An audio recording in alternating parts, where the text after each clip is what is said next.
let it go. I'm speaking from experience. Let it go. You'll be so much happier. Just shave it, bro. The only problem is, what if I don't want to? Like the gentleman you just saw, I too experienced this in my teen years. Only came to terms with it when I turned 18. Up until then, I wasted precious time blaming my diet, sleeping habits, even my barber. Unfortunately, at the time, like many people today, I believed there was nothing I could do but wait. Either accept my fate now and grab the clippers, or enjoy the limited time I have left with my hair as I know it.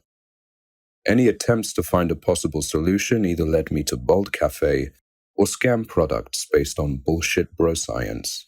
Scalp massages, natural oils, vitamins, green tea, you name it.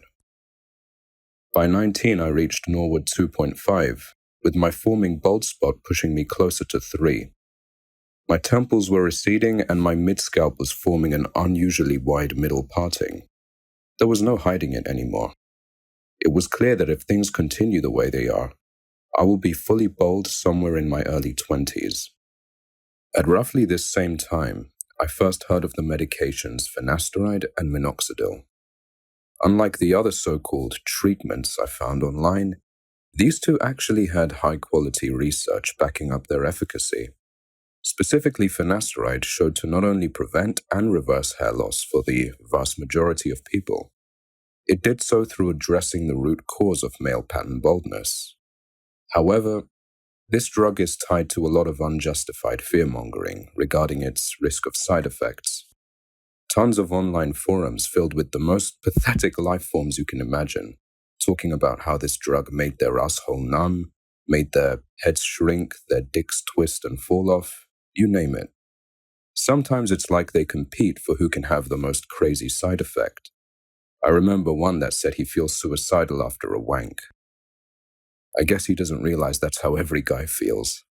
Unfortunately, I let these idiots get the better of me, and for that reason, my hair loss was left untreated for another year. At age 20, I was at work, and I saw the back of my head on security camera footage. That is when it hit me, how bad things have truly gone. I had likely less than a year to actually do something about this, or let it all go.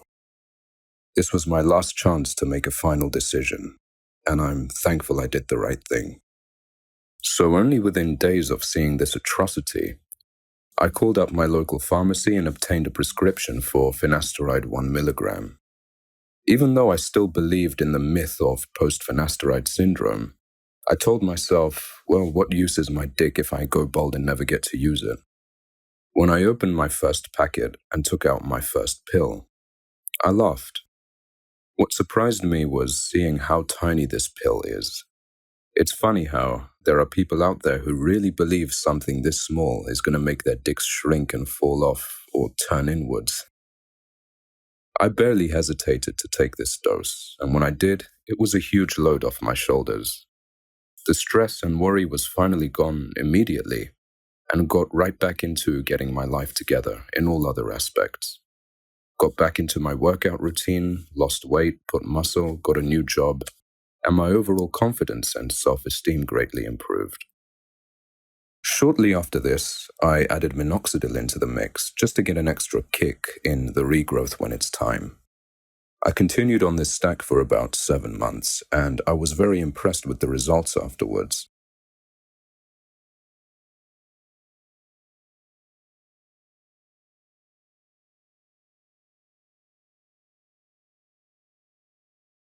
But I was curious to see what would happen if I was to take things just a little bit further. And that is when I joined the Dutasteride Master Race. For those who don't know, this is a drug that works in almost the same way as finasteride. The main difference is it's much, much stronger and more effective. So you can only imagine how chicken shit a lot of people would be to start a drug like this. But I did, and guess what?